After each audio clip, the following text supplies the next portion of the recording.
me telling that Peter Gregory, who was the chair of Lund Humphries from 1945 to 1959, but perhaps it's lesser known that he was also co-founder of the ICA, working alongside a group of other visionaries such as Herbert Reed, Peter Watson, to set up an institute in a post-war climate that would be a centre for the promotion of art, both British art and international art, but also a place where it could be debated and discussed. So we are more than delighted to be hosting the 75th anniversary talk of Lund Humphries, particularly here in the studio, which is dripping with ICA history, being at times squatted by the anarchist press, and at other times apparently being the workshop for when Basquiat made his paintings to show in the gallery downstairs. So welcome, and I hand straight over to Tim Marlow, who I'm delighted is chairing tonight's discussion. Thank you all for coming. Thanks, Ken. Thank you.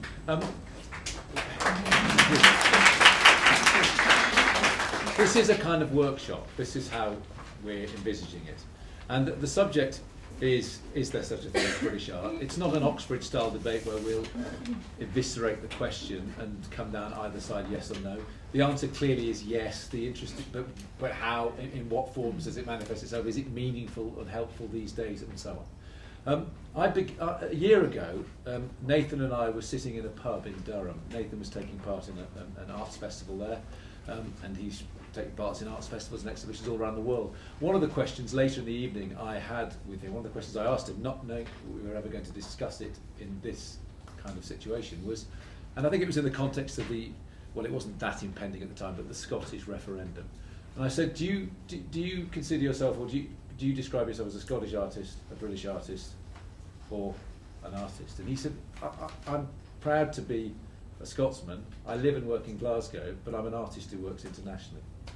Seemed to be a very good answer, and more of that, I think, will feature in what Nathan says later. I've never been to the pub with Yinka. I hope to do that at some stage, but it would be an interesting question, or would it? And I think Yinka will throw some very interesting light on that idea about national identity and cultural identity, which is one of the subjects of his work. Both Nathan and Yinka are Turner Prize shortlisted artists. I don't know whether that in any way reflects on the way they perceive themselves in the context of British art, but it's interesting. Yinka is a member of the British Empire. Iwona Blazwick is Order of the British Empire. Emma and Nathan, it must just be a matter of time if they accept it. That may have a bearing on what we do. But both Emma and Iwona have distinguished curatorial careers. They both actually began or made their marks really here. I mean, they worked for this institution as directors of exhibitions, among other things. Emma's just returned from a stretch on the dark side. I can say this is a man who's done the same thing. Timothy Taylor Gallery is obviously not as dark as some galleries. She's now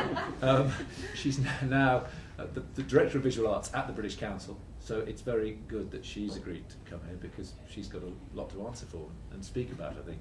And Iwona, as you all know, is director of the Whitechapel. So I'm going to ask each of them briefly to wrestle with the question about what British art, the notion of whether British art means anything to them, and then we debate. I will throw it to the floor reasonably promptly, I think, and then we have to finish on the dot of 5 to 8, because there is a party next door which we're all invited to.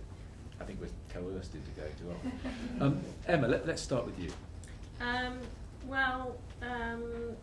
These are just thoughts and things to throw into the mix. Last week I attended a talk given by somebody very senior in the Foreign Office, who was reminding the British Council of what its role is internationally, and sort of made a bit of a list of what he saw as being British values. I thought it might be just a good starting point to talk about those, being principally the ones I jotted down in time were democracy, freedom of speech, civil society, and respect for the rule of law. Obviously,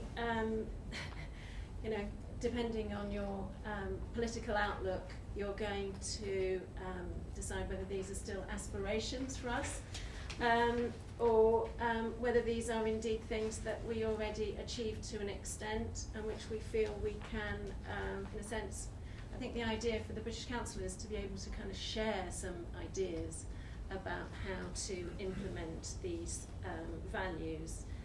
I've been going out and about a lot in the last couple of months since I started this job, and I've really been, actually, everyone at the British Council says, when are you going abroad, when are you going abroad? And having worked in a commercial gallery where going abroad was what you did quite a lot, and actually the gallery didn't have that large a stable of British artists, I really felt as if I needed to reconnect with the UK and with our institutions and artists and curators, in order to, because if it's my job to present this country and its visual culture, I need to understand, do a sort of state of the nation a tiny bit for myself.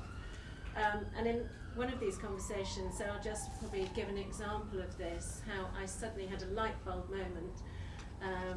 I was talking to Lewis Biggs, who is the director of the Folkestone Triennial, and he was talking to me with his other hat on, which is as a board member of the John Moores Prize, which I'd seen also, again, in this wonderful, these visits up and down the country, as sort of an adjunct of the Liverpool Biennial.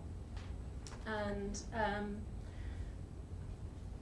aside from going to cities like Liverpool and Manchester, great cities which, given the power of London, I think have been overshadowed, and I think their history and their institutions are, something we really need to celebrate and reinvest in. But having said that, Lewis explained to me a project that he'd done already, which is working with Shanghai University to roll out the idea of an open exhibition, which apparently is quite a novel idea in Shanghai. And I had suddenly thought, because open exhibitions are so boring to us. I actually have to say I cancelled the the Young Contemporary show from this slot because I just thought it was such a bore when I was the director of exhibitions. It's come back triumphantly now. I know. So that was a terrible mistake. But because it had been around for an awfully long time, it seemed a terribly tired formula, etc., etc., and I wanted to be sort of creating new things. So in fact, we did a sort of open call curatorial competition, which brought up all sorts of issues. But anyway, having said that, I suddenly thought, my God, an open competition, open exhibition, it suddenly takes on this incredibly important symbolic role as a notion of anti-corruption, good governance, the rule of law. Because if you set up a model of an open competition in which you don't give the prizes or the places or the exhibition space to the children of the party leader or the sponsor or the person who's head of the city council, whether you're talking globally, I suddenly thought, wow, that's an amazing, almost invisible British institution that we need to be celebrating, but also trying to get other countries to engage with. So it's apparently in Shanghai, apparently in Shanghai it's completely unheard of. This is the first time that there has been a competition for visual arts that has been purely meritocratic, and this is a completely revolutionary idea. Well, I've never heard a curator of your standing celebrate the Royal Academy's summer exhibition. So absolutely marvellous. Thank you so much. If we could tweet that immediately, that would be marvellous.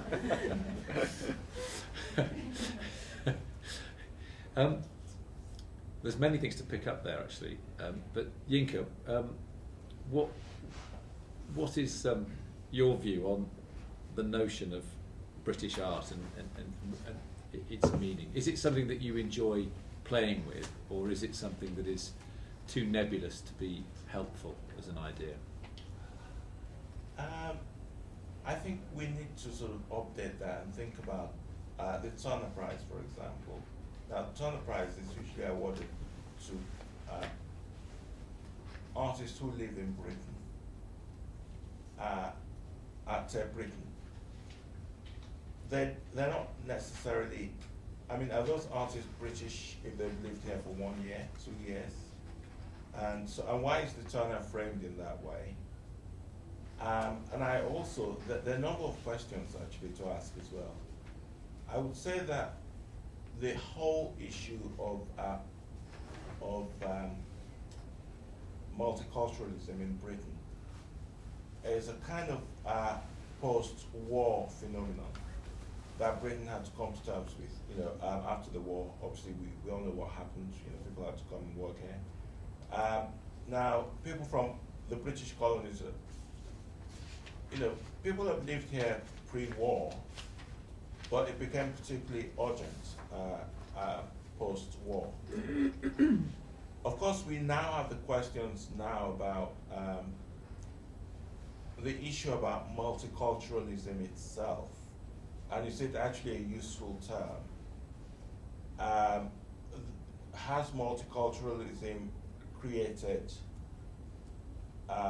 isolation of various communities? And of course, the issue we have now with terrorism and so on. So Britishness is in question as to actually, you know, where do we go from here? In terms of art itself, as we know, the art world is international by nature. You know, when you think about the Venice Biennale, the various kind of art fairs and so on, but most importantly, there are kind of contemporary artists in Britain or elsewhere grapple with the same issues. You know, so you got the, you know, feminism, identity issues in art.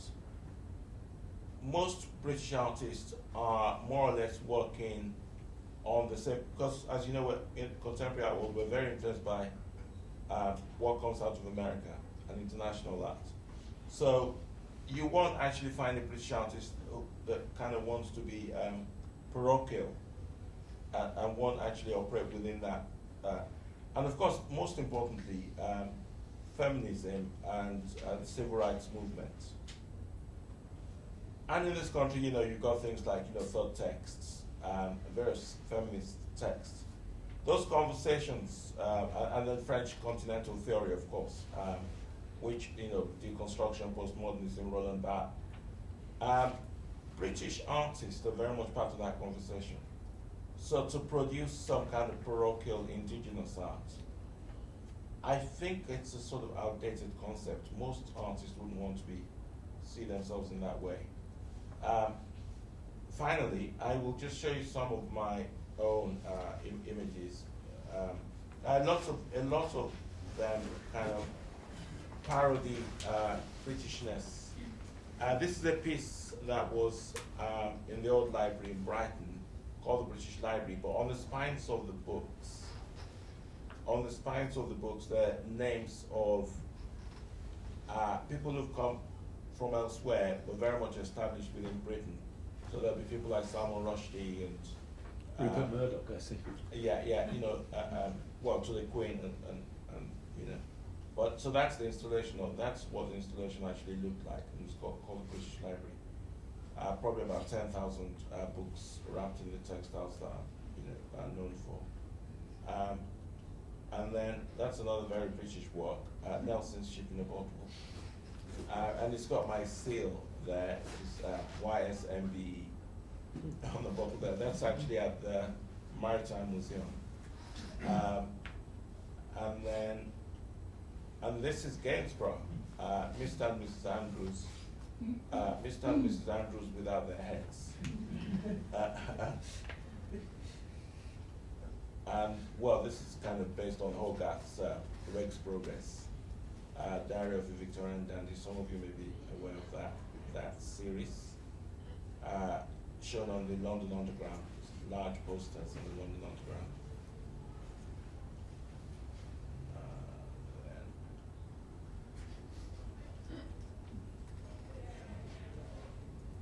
Yeah, so that's, you know, thank you. what I have to say. Very interesting, actually, because when you make a statement like no British artist wants to be parochial, which I think is true, then it makes me then think, are there any major British artists who celebrate that? And I suppose Jeremy Deller is not a parochial artist in the way that he thinks and works, but his subject matter is avowedly parochial, isn't it? English folk art, in a sense, is an exploration of that. And just park that for a moment. But one of the things we may think about is how something like English magic at the Venice Biennale in a pavilion representing Britain, how that plays out. I mean, it's a very knowing, smart, analytical, cultural position. It is not a naive, regressive position of nationalistic statement. But it is interesting. So even when you can make the case that he is playing with parochialism, he's playing with it, not being it, I suppose. Yeah, no, exactly. Yeah. Iwona. I was thinking about this in terms of some roots, concepts, because it's not about Britishness, it's more about the conditions of production, and also about the histories that we all share by living and working here. And so I was thinking about some concepts which I think inform art today in Britain.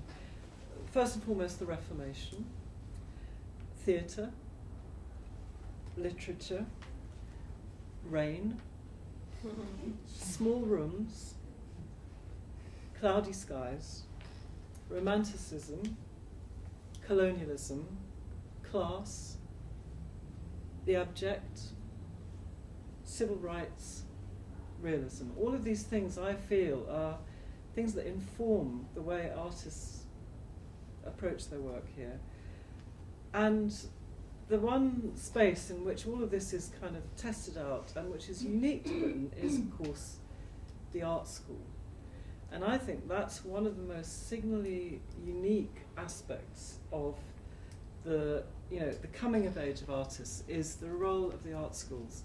And they are really quite unique.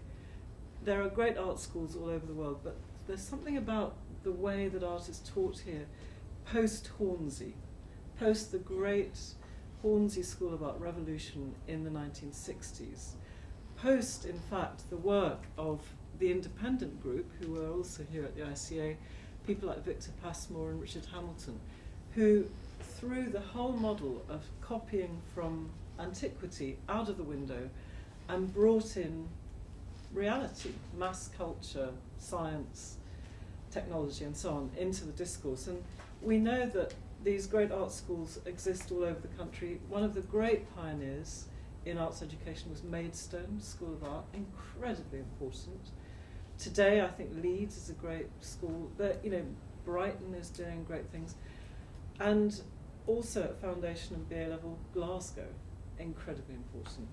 For the BA and postgraduate, Goldsmiths is still extraordinary.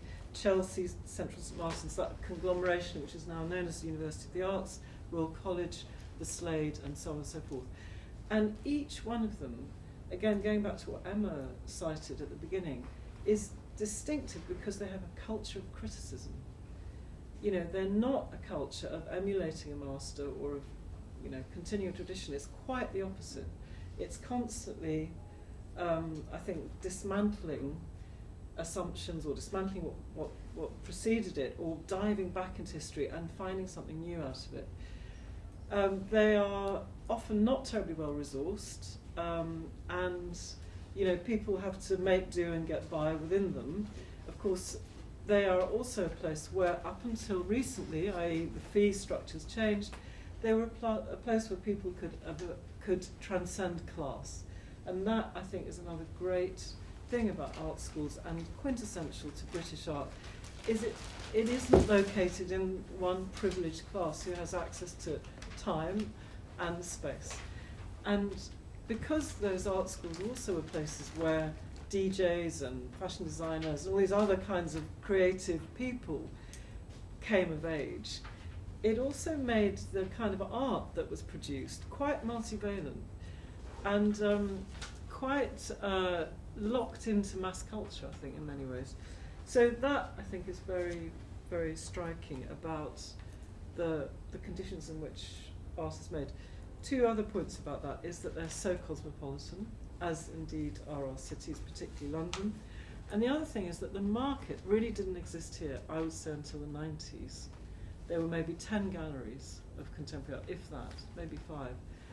And so most artists survived by teaching. And that invigorated the art school. So Yinka's mentioned the role of feminism. Well, that all kicked off in Leeds, but also at Goldsmiths, when there were people like Susan Hiller and Mary Kelly, brought ideas about feminism, psychoanalysis, anthropology, all these different fields into the field of art. And I think that was a tremendous stimulus and opened out a whole world of ideas to the next generation of artists. So I think that's very interesting, and I think all art schools in particular we should come back to, and the market and internationalisation. It's very interesting. As a product of Glasgow School of Art, among other things, we could hear your views on that. But first of all, let's have your ruminations on the notion of British art and what it is and what it means. Yeah, when I got the invitation for this evening, I wasn't sure if British art was a description or whether we should think of it as being a projection. Is it what we want to project that we're talking about, or is it something that we're describing of ourselves? I'm conscious of that because in Scotland we've just gone through the last 18 months asking ourselves that question of who are you, what are your values, and by the consequence of your vote, how do you see yourself in relation to other people in other places in the world? I've also just spent the last 6 months not answering the question of, by journalists and television companies, Nathan Coley, what are you going to vote, yes or no? So as best I can, I'm going to not answer that tonight, although you might get the sense some way. As an anecdote, the reason why I don't want to answer the question is I don't want my production to be looked at through the filter of Nathan Coley being a nationalist or being a unionist. And that gets back to what Tim's saying, is I would never describe myself as being, am I a British artist? When I was in Sydney in the Sydney Biennial in March, the British Council were funding my participation, but most people were calling me Glaswegian. And when I'm in a taxi in London and the guy says, what do you do, where are you from? I say, I always I don't know if you're any better at it than me, Yinka, but I always kind of stutter before I say I'm an artist. I used to lie and say I was a photographer for some reason, because it would just be fucking easier. Just get me to the airport or get me to the ICA. I don't need a big conversation. I'm asking myself that enough. I don't know if it's not your national identity that bothers you, it's just the profession or the They vocation. They used to say, what kind of paintings do you make? And now they say, is it that fish in the tank stuff that you do? Isn't that interesting? Honestly, that's what they say. And I say, yeah, and they say, oh, that's okay then, you know, and talk about football.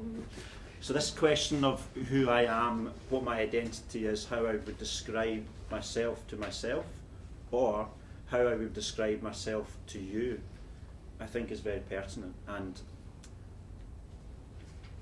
83% of the population of Scotland voted. Unbelievable.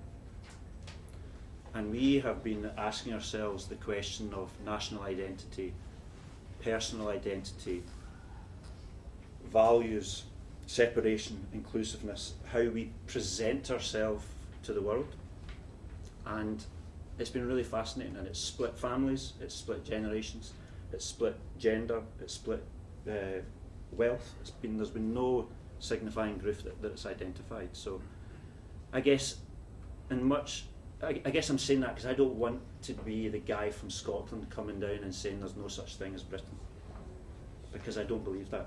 I think there is such a thing as the British Isles.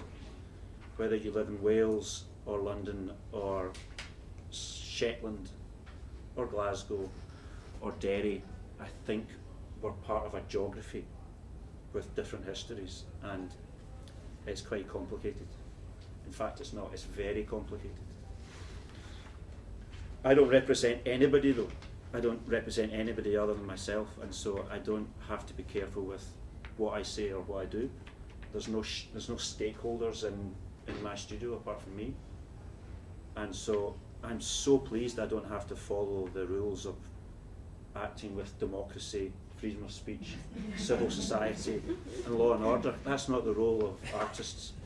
Our role is to fuck with all that, you know, to make it up and contradict and change your mind and to question these things. So when I'm in Sydney, being with British Council money, am I representing my country? Absolutely not. And then lastly, my last point in this kind of first presentations is I wonder if we're asking the wrong people. You know, when I said yes and then and was happy to say yes, but I wonder if we're the best people to answer the question. Is there such a thing as British art? So I asked some other people, and these are people who I've worked with. There's not many, so bear with me. These are people who I have a direct contact with, and most of them, apart from one, is from Britain and now lives abroad. The first one isn't. The first one's Juliana Engberg, who's was the director of the Sydney Biennial, lives in Melbourne. So I asked her, you know, I said to them all, I'm giving this part of this panel at the ICA, what the hell am I going to say? So Juliana, is it important? I don't know, I'll say it to you anyway. Her ancestors are from Denmark, Scandinavia somewhere, but she's as Australian as anybody else. So Juliana, British art, can one generalise? It's probably unwise to, in as much as Scottish art, British, but not so much, in recent times has diverged from the main Brit narrative and its more conceptual practice process approach, closer to an international contemporary idiom. Having said that, however, from afar and from the egalitarian mindset of a far-flung colony of the Britain, British art seems almost to have an aspect of class about it. From the earliest times, British art appears to either be in service or depiction of the ruling class, or as a commentary on the working class. I think that's really interesting. Even in contemporary work, this remains true. The aesthetic of the everyday, for instance, derives their content and ethos from the making do and getting by of the ordinary folk. The pastoral and the pursuits of subjects of beauty is still the purview, that's a typo, of the posh. She says, I can't imagine any other country making a pavilion like Jeremy Deller's, full of socialism, class and tribes, nor any other place focusing upon the portraits of eccentric aristocrats as Tastadine does. Without class wars, you do not get Tracy Emin or Gillian Waring, nor do you get the fond appreciation of the makeshift of Richard Wentworth. I think that's really interesting. So, Juliana, the rest are quite quick. Okay, my friend Thilo Schulz, an artist originally from Leipzig, now lives in Berlin. So Thilo says, I've met artists from different cities, even regions, but I've never met an artist from a country. I don't know anything about British art, even though I read about it. But I know artists from Glasgow, from Norwich, Dundee, Manchester, Derry, London, Cardiff. I've known them, I've followed and loved their work, but I never thought about British art, German art, or Hungarian art.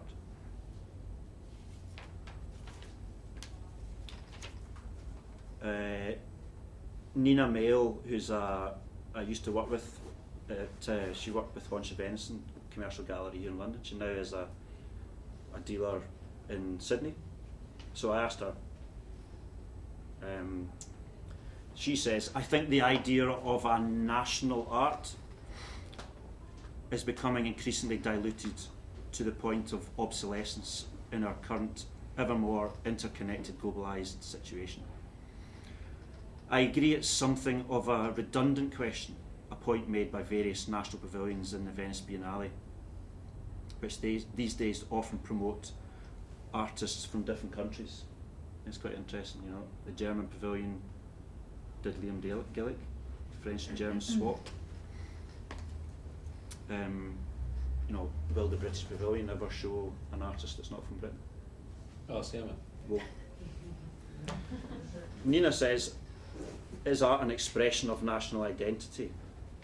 You know, which brings us back to this notion of the kind of World Fair era, that it's about commerce and transporting ideals.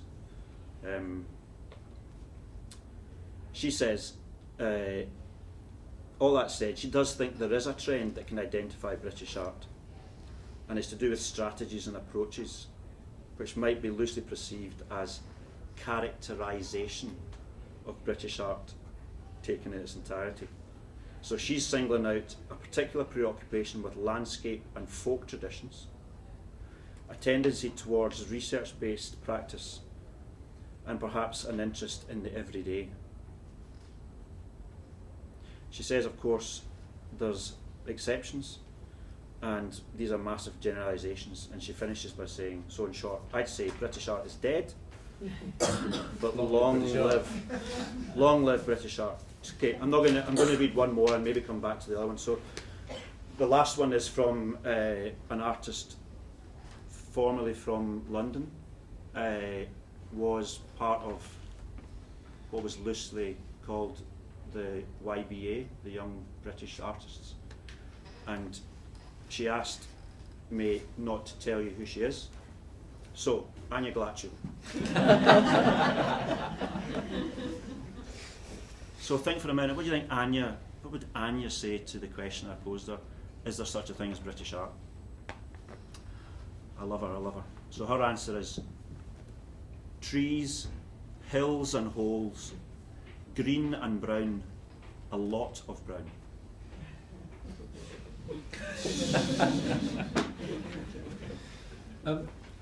Thank you all. It does seem that what we are wrestling with is rooted in and seeks to transcend history, and that Nina's cry, British art is dead, long live British art. I mean, the kind of linking thing is, Yinka, in your work, there is something British, or not, but something that is perceivably British when you're looking at Hogarth and Gainsborough and others. At least that's one of the perceptions. Is this really the only meaningful definition now, British art? That it's the art that seeks to examine an historic tradition that was perceived as British in a pre-global age that had more resonance, and now the analysis of history is a way of transcending it. It's the end of history argument. Iwona. Yeah, I mean, it's kind of a broader point that 100 years ago, artists, certainly in the avant-gardes, were keen to decimate history, get rid of it, dump it, have a tabula rasa, look to the future. And now, of course, they're obsessed with history, and it's this kind of interesting turn, this archival turn, as it's been called, of people looking back. And I think there's in part because on a global stage, there are a lot of people who've lost their histories, basically, so they're trying to recoup them or trying to find the missing gaps. But I think in a broader sense, it's quite striking that in Britain, modernism more or less bypassed Britain. I mean, even though it was an industrialised nation, it was the home of engineering and of new technologies, particularly at the end of the 19th century.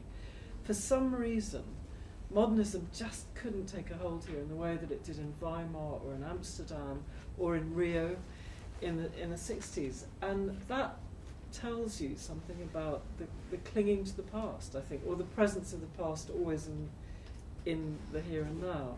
And even things like, if you look at the suburbs that were built, the Edwardian suburbs, inspired by Ruskin, much to his shame and chagrin, I think, his book, The Stones of Venice, it's all these little cable villas or mock Tudor houses. I mean, look at the architecture, how few modernist architects prospered here, and when they did, they were mostly from abroad. I mean, certainly in the post-war period that did change, and you've got brutalism and so forth, but I think it's got a very kind of pervasive grip on our consciousness for some reason, and it doesn't upset us, or it doesn't worry us, that grip. I think artists here work with that, and they are interested in retrieving things like Jeremy Deller looking to William Morris, for example. So it's interesting. Maybe it's because of the kind of cities that we live in, that all of these things are omnipresent, with the exception of Milton Keynes, of course, which was the great modernist experiment. So, yeah, I think it's true. And also, the other thing that we haven't perhaps spoken about in terms of mediums, it's quite striking, the tremendous surge in moving image work that we've seen over the last 5 years, I think. And a lot of that is based on digging into the past, or someone like Luke Fowler, for example, looking at the landscape. Everything that's been said has been kind of borne through, or Gillian Waring's films of people making confessions from the most kind of ordinary walks of life, and from, you know, life on perhaps a council estate where she's situated her last drama. So I think that bears all that's been said out. Yinka, this sort of history, is it something that you think the British need to escape from, or that? Well, the problem with Britain is that the moment you open your mouth to speak, you know, there's already the issue of class. You know, class is so central there, and connected to that is history, and so I think, you know, it's very difficult to escape this ancestry weighs heavily on people, and of course, you know, it's a nation of the theatre as well. And so I actually think it's impossible to escape history and class in Britain. It's everywhere. I agree. And I think if you're an individual rather than working for an institution, it's I find it, the great thing about being an artist is you get to travel into other areas and you get to meet extremely rich people, you get to meet extremely smart people that have got nothing, you get to deal with institutions which are huge and I'm still tiny, you get to have one-on-one conversations with heroes. You can cross across all this, but I'm still so conscious of how I sound. So massively. You don't think artists, in a sense, there's an element of classlessness? I mean, the old romantic Bohemian model could imply that artists can transcend class more than anyone else, but you're saying that's impossible. I find myself in situations feeling like the court jester. I'm at the dinner table as the one to entertain, and I also find myself being invited because I'm exotic. Well, yes, I mean, if you look because I don't speak like most people in the room. Yeah. And then sometimes it's because I've got red hair.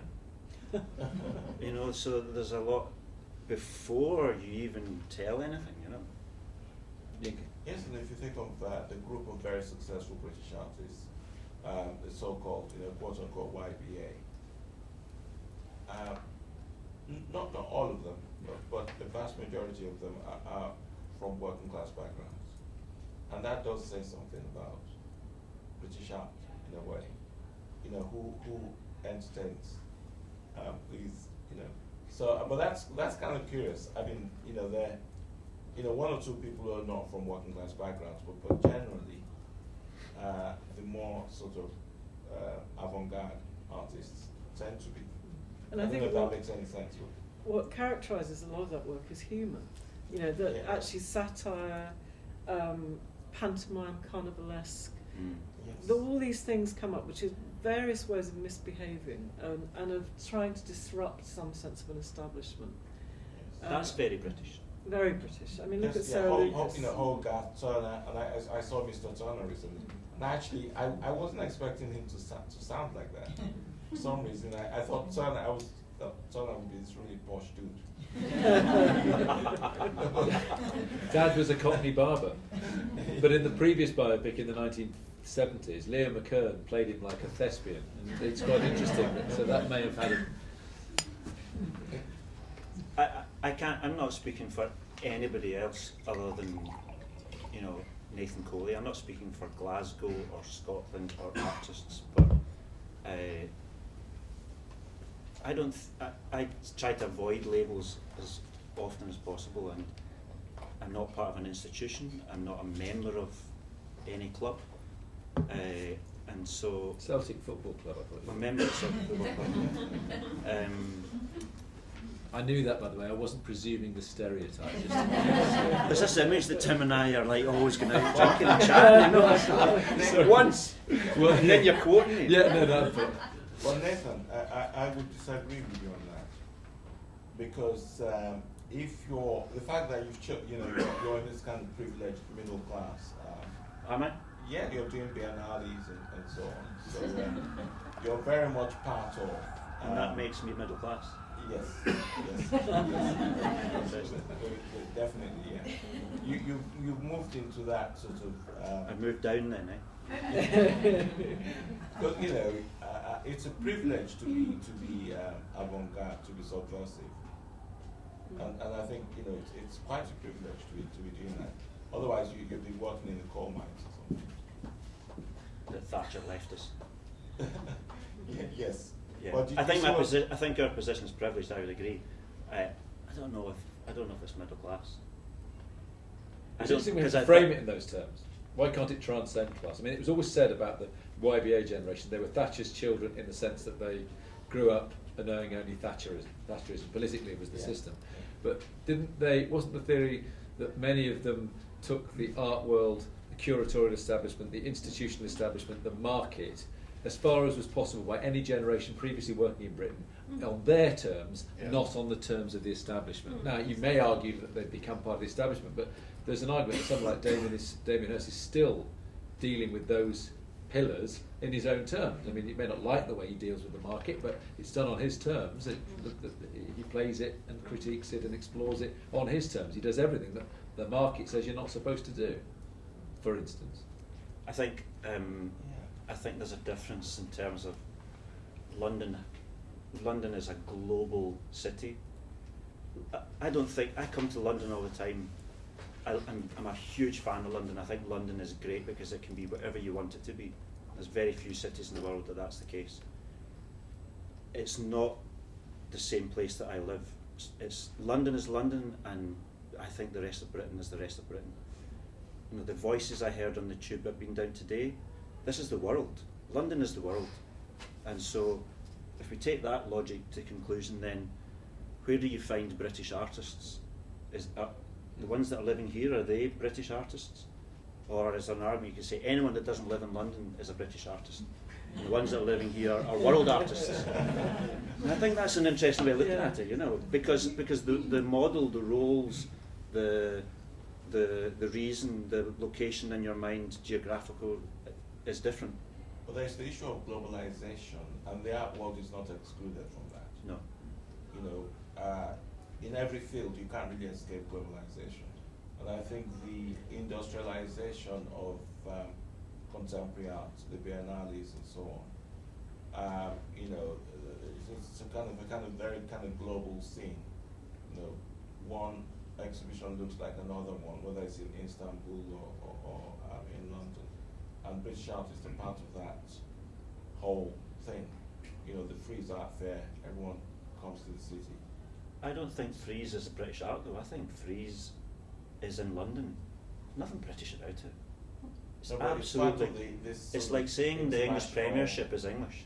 No, it's part of this. It's completely not English. No, it's part of this. It's in England. No, we're making the same point. It's part of this international thing of contemporary art. It's so international that can you actually go from one city? If you close your eyes and you walk up in, I don't know, Venice or somewhere, that exhibition could be anywhere. There's a standard. There's a kind of a global standard of doing biennales, doing documenta as well. I think it's very interesting. You also, the point's been made by others. I've become increasingly aware of it, that art fairs and biennales, they're almost each aspiring to be the other. You know, art fairs are increasingly trying to programme artist projects and talks, and biennales are surreptitiously and increasingly brazenly asking the commercial art world to fund every aspect of it, and so the twain meet in the middle. So, but I think you're right, there is the globalisation and those events have a very similar feel. So, Emma, if you've done your State of the Nation tour, tiny bit. I mean, you're in the middle of that. Nathan's interesting idea that you perhaps could suggest that maybe British art is what's happening not in London, and London is a place apart. No, that's not what I said. I asked the question, where are the British artists? Yes, sorry, okay, it was a sort of a question. But in answer to that question, do you see fundamental differences in both in the conditions of which art is being produced outside of London and the ideas and issues that are being wrestled with? In terms of sort of content and... Yeah. Well, I suppose we could, you could turn it on its head, because in a way, it's quite interesting when you go to Glasgow and you do studio visits in Glasgow, you can sometimes get quite a coherent picture from those visits, that the artists that you visit seem to have more in common. Is it because it's a smaller art world? And I think it's perhaps because it's a smaller community, and there's a certain. Well, the last time I did that, I was just really struck by how, and this was a while ago, everybody was interrogating sort of modernist legacies, and I was really struck by how often. Charles Eames' name cropped up. I mean, this is a while ago, but Charles Eames seemed to have replaced Duchamp in the minds of Glasgow-based artists. And it was literally every visit I went on, Eames' name came up. And so... what would the equivalent name in London be, do you think?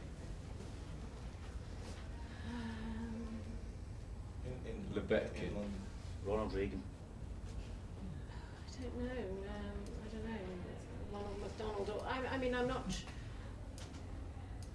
I think your point is a valid one, that activity, sort of cultural and artistic activity in London now is just so heterodox and obviously affected by an international market.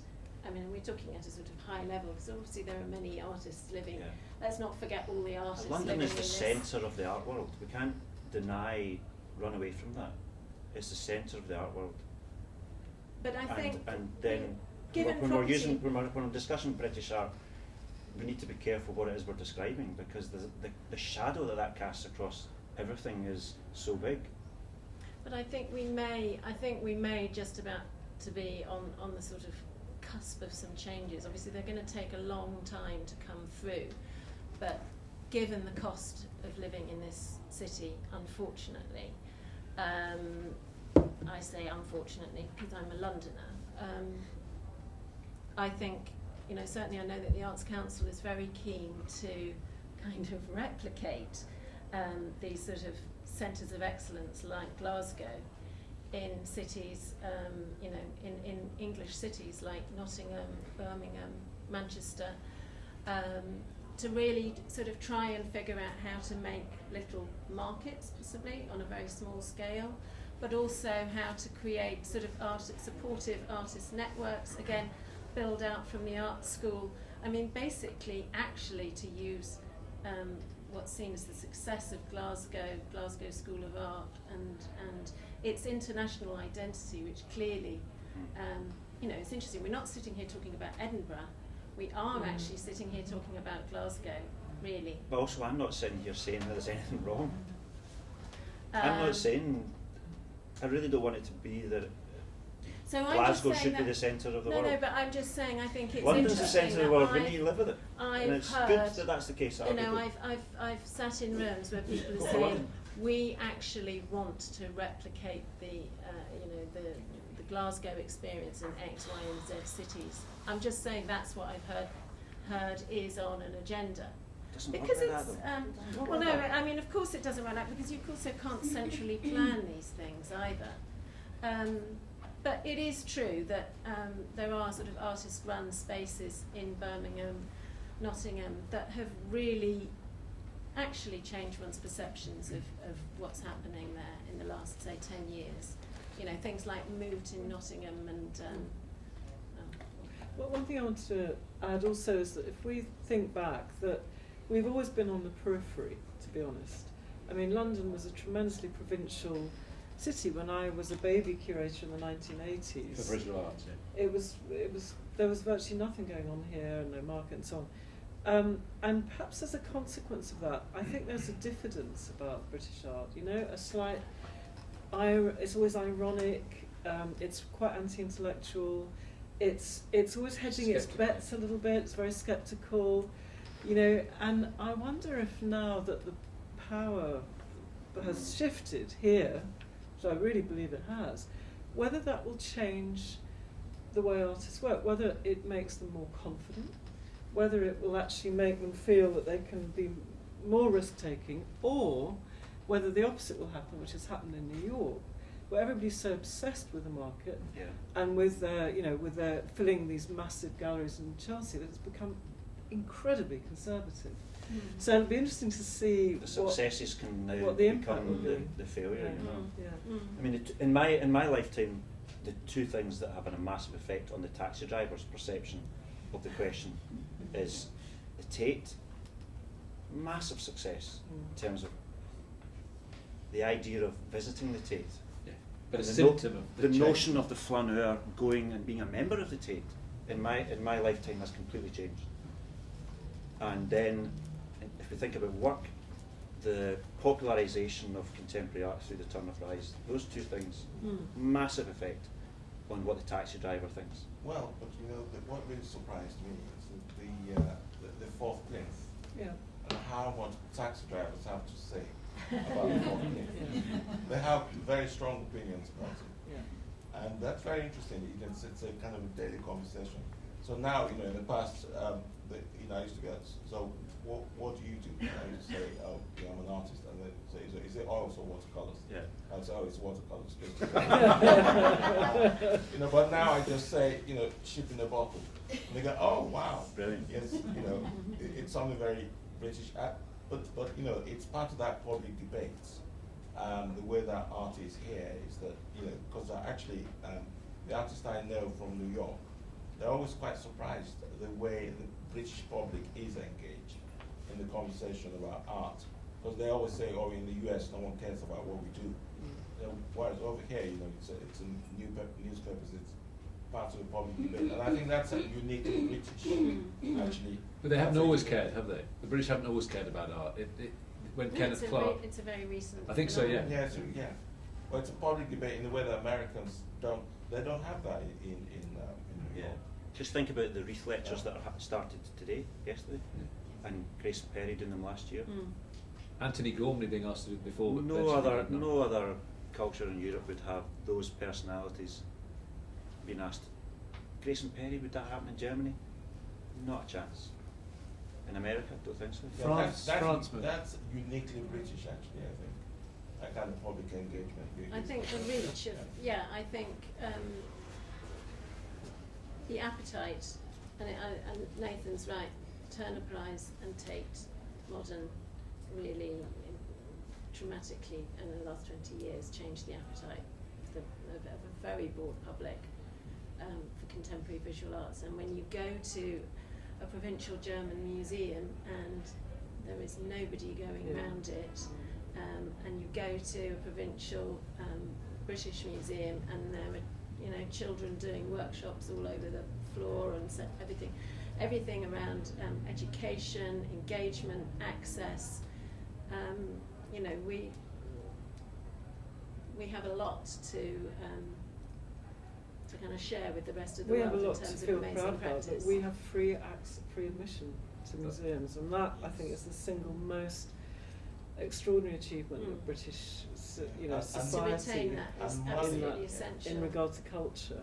And money doesn't lead everything the way it does in the US, because in the US you have to have a big gallery, you have to have all that commercial, you know, because of public funding here, it's been possible. I mean, I know that's been cut a lot, but I mean, certainly most of us, most of my generation, we wouldn't really have careers without the public funding that we received. The commercial galleries, you know, they enjoy that capital investment, but actually, you know, without funding from the London Arts Board, the Arts Council, I don't think I would exist. Most of us wouldn't be able to produce what we produce. Yeah, I feel the same as well. I feel I'm very much, getting back to Iwona's first point, I'm very much a product of a liberal education, which when I was at art school was free. I think that's going to be a big change in terms of if you think about who can afford to go to art school. The class dynamic of art schools are fundamentally under threat, isn't it? Yeah, the kids that I'm teaching in art school now have got cars. And yet, it's 9,000 a year to do it. They've got 4 jobs as well, though. But, you know, but it's not the kids that were at art school when I was there. So I think I'm a product of that. I think I'm a product of the Reformation, and particularly in Scotland. You know, and I mean the Reformation as culture having a fear of the image. Well, iconoclasm. We The physically destruction of destroyed the image. And so try being an artist that makes objects, visual images in Scotland, where the word is king. Yeah. The heroes are the writers, and the thinkers are the poets. Yeah. That's And changed in Still the case. No, so no, in Scotland, I don't know.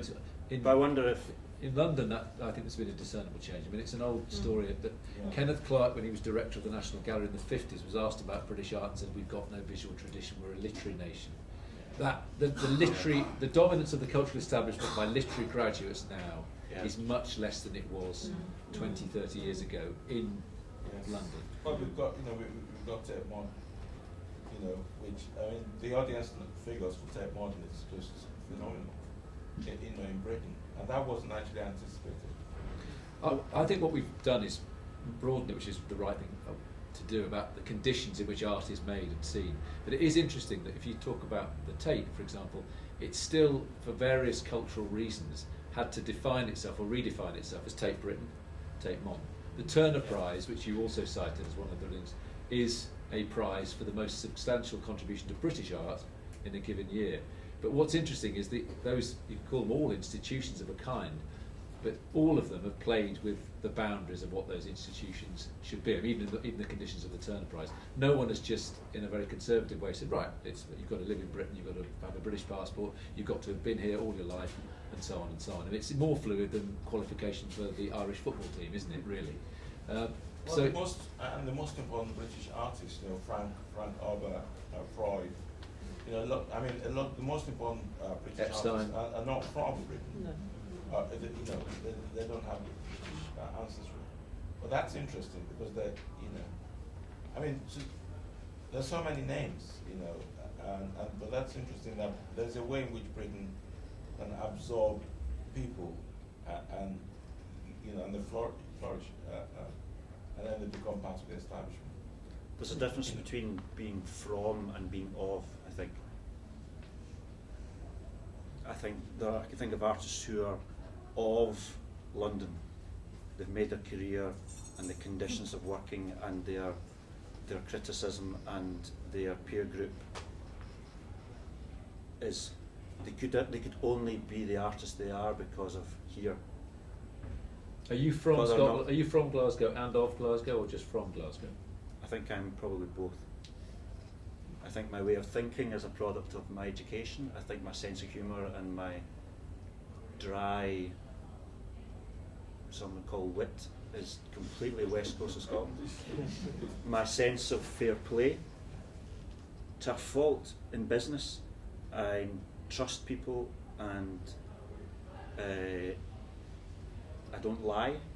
It's very Calvinistic, very, and I'm so disappointed when people steal from me.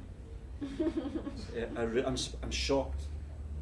I'm shocked and can't believe it's happened. That's why you're not in London.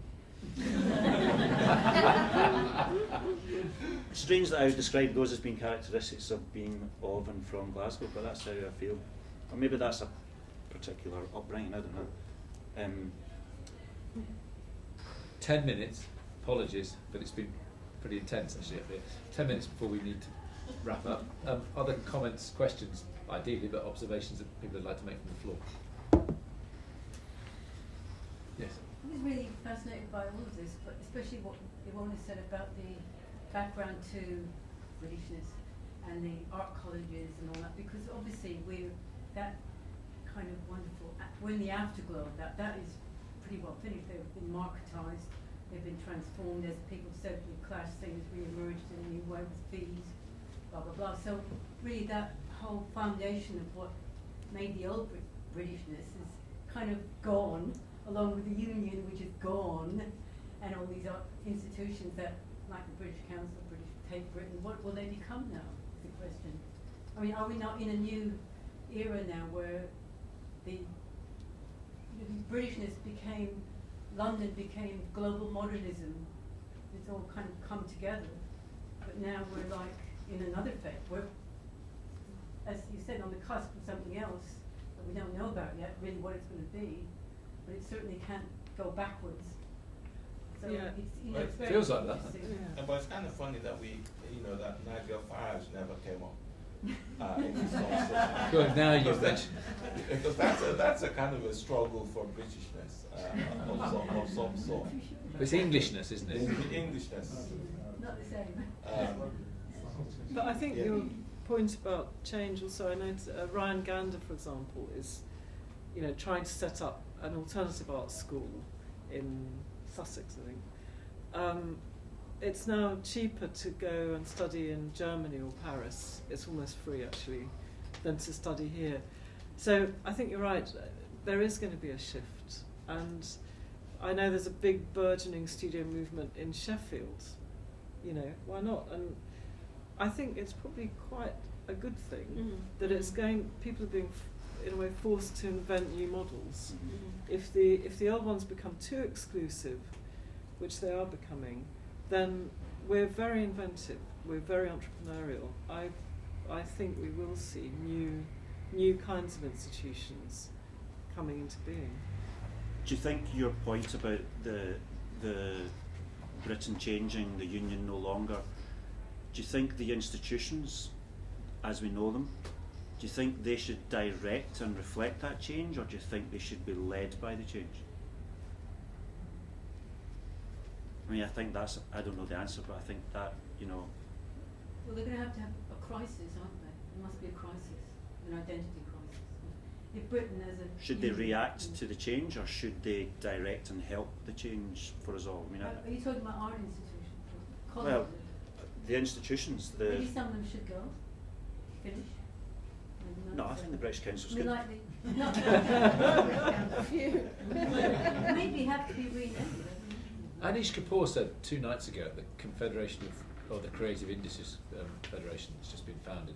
I don't think his stats could be right, but he said 30 years ago there were 400 art schools in Britain. Now there are 12. I don't know whether he just thinks the University Arts is one. I think there may be more than that, but it is an interesting idea. Even if there's 30 and there were 400 before, I don't know which is right. But that idea of reduction, I mean, is whereas paradoxically. The thing that everyone observes about the art world in Britain over the last 30 years is the massive increase in its scale. More galleries, more institutions, more artists working, and so on. I also think that they're more porous. I'm not sure it's any longer necessary for crisis, to be honest. I think, it's a cliche, but it's not revolution, it's evolution. And the fact is that institutions are porous, they evolve. If you look at the kind of programs that Tate Modern is running, if you look at my colleagues at the Whitechapel Gallery, I now have colleagues from 10 different countries, different ethnicities. It's fantastic. There are so many more women involved in the art world, etc., etc. And I think that's happened slowly over time. And I don't think there's been a big rupture and then it's all started afresh in a utopian way. I think it's something which has just evolved naturally because if nothing else, we're very self-critical. And I think that's the great hallmark of our education, is to question in the way that we know emerging economies like Singapore or China they look to London and think, I want some of that, but they don't have that culture, they don't have that freedom of speech, and I think that's crucial and why it's so dynamic here. So I'm more optimistic than you. I don't think it all has to be, finished and destroyed with a new beginning, but I think that everything is moving and evolving in a more and more accelerated way. We're much more porous, much more transparent, and there's much more movement. I don't think there's an establishment even so much within the art world anymore. It's moving around. I just wanted to say that statistic of Kapoor's, in relation to, I was just thinking about history and tradition when we were talking about it earlier, and it seems to me sad, and obviously it's already something that has been lost kind of many years ago, but I was thinking about things that appear to me, I don't know, uniquely British, is sort of amateur traditions, amateur societies, whether they're photographic societies, watercolour societies, that kind of grassroots activity that has historically been really important. And then other layers of art schools, because we've been talking about quite high level layers, but in a city like Stoke-on-Trent, for example, historically, there were art schools that you went to when you were age 14. You learnt all sorts of applied art skills that, so where Clarice Clift studied, for example, all of that tradition has now been completely lost. That's also something that I think, in some ways it's that sort of wonderful in the past ambiguity, inventiveness in terms of making things. I suppose I'm suggesting that in some ways there's been a sort of bureaucratization of education, and we've lost. Luckily, people are still doing their own thing, but there is, with working men's clubs, workers' education associations, that sort of movement that started in the 19th century towards self-improvement has sadly now almost kind of entirely petered out. And we have a Minister of Education who said that an arts degree was an absolutely useless thing, which may or may not just be one piece of idiocy spoken by one individual, but I can't help but think it represents the views of quite a lot of people in our political class. I think also we can't deny that I can only speak for myself, I still feel when I travel the title of being British, I have an anxiety about that, the post-colonialness of that. And I have an anxiety about it because I'm always travelling as a professional visitor and as a kind of culturally political, irrespective of what my work is, but I'm there and I'm not from there. And I wonder when that's going to stop, not for me, but for my daughter. Is she going to have is it just me? I have an anxiety of being British. And I think that's... Well, if Emma does, it's going to be difficult.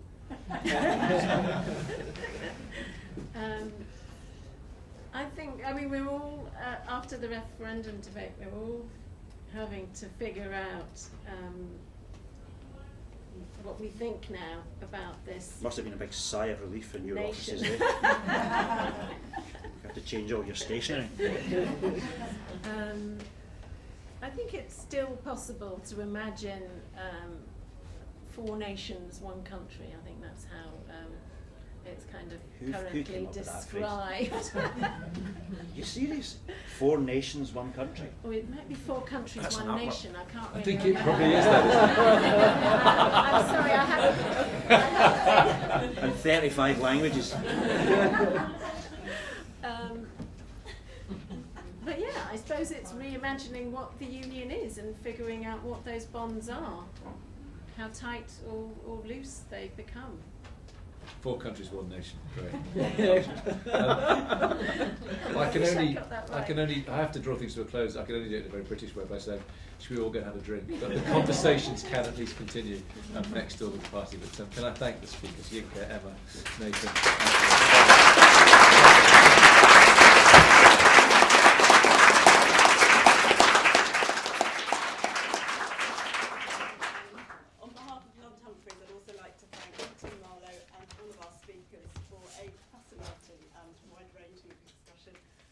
very sorry, we've got to draw it to a close. It could go on for a lot longer. Thank you also to the ICA for hosting our 75th anniversary event, and to Catherine Stout and Rosalie Cabell in particular for their help with the organisation. And thank you all for coming.